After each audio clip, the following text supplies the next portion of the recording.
ऐसी पक्षी बनाने के लिए पहले चपटा सा एक आटे की गोली ले लेंगे।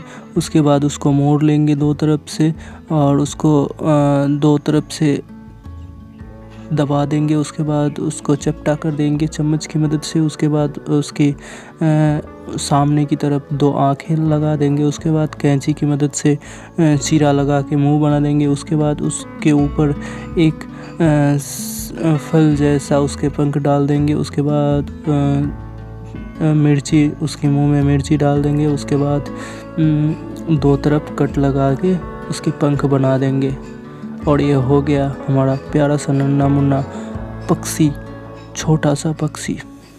तो लाइक कर दीजिए, चैनल को सब्सक्राइब कर दीजिए, बेल आइकन ज़रूर दबाइए।